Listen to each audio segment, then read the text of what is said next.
好的我们从最新的卫星云图上面呢，可以看出来这个延华台风台风眼还相当的清晰。那不过呢事实上它的强度有稍微在减弱，还是一个中度台风那未来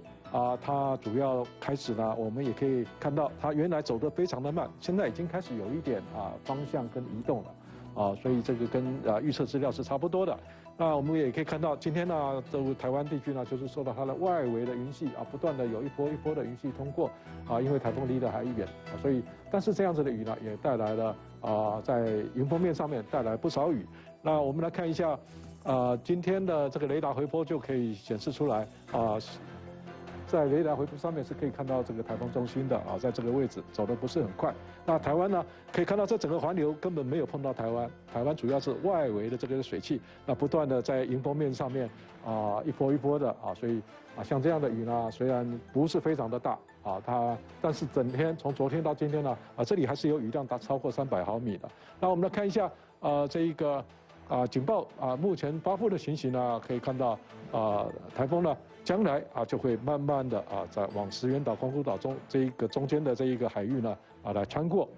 这是明天下午的这个位置。那台湾目前呢就是北部海面，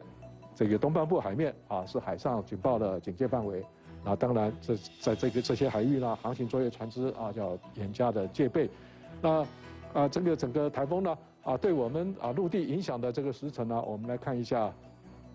从这一个浅色预测图就可以看到这个台风呢慢慢的进到北部海面，然后进到中国大陆。那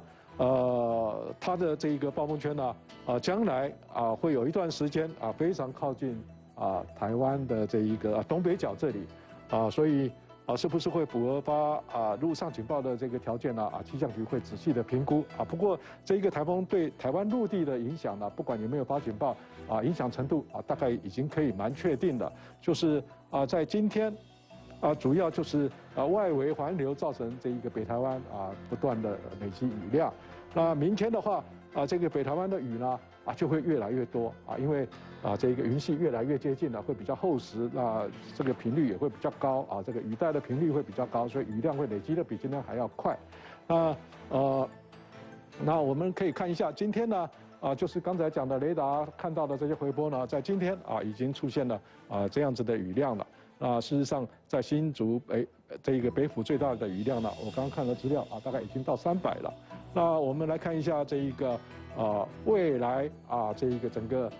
台风对台湾地区所造成的降雨情形这是在一直到明天中午为止，我们可以看到这个雨的主要的雨，迎风面的雨大概这个雨是最多，然后慢慢的到明天的下半天，中部南部的雨也会逐渐的增强，所以明天的雨呢是全台湾都要注意。风呢就是在迎风面，因为明天台风会慢慢的靠近所以即便它可能达不到放假的标准，但是你还是会感受到有台风的影响所以可能是5、6级的平均风是可能出现的所以还是要注意风的情形。那另外呢，当然就是地形比较特殊的比较靠海角的或者是比较高山的地区风就很大了这是要注意的。那这一个后天呢这一个比较强的这个状态会维持到礼拜6的上半天，礼拜6的下半天呢这个台风开始就脱离台湾这个陆地了或者是离得比较远了，所以北台湾的天气会先好转，但是呢中南部因为是有西南气流会被它带进来，所以中南部呢在后天台风离开以后，这个坏的天气还会持续。那是不是台风警报解除以后，那台湾天气就好转了未必因为后面有西南气流。我们来看一下这一次的这一个很典型的台风引进西南气流的这种天气形态这一次是会出现的。我们可以看到这是礼拜1、礼拜2礼拜3这个都是西南气流在迎风面所造成的降雨。那其实呢预报资料告诉我们可能会持续整周所以这个雨就不得了了，尤其是在西南部这里，大部分都在西南部这里那这么多天累积下来它的雨量会非常可观那虽然说它不是24小时在下，但是它一出现就是比较强的对流那这个雨呢时间都很集中，很容易致灾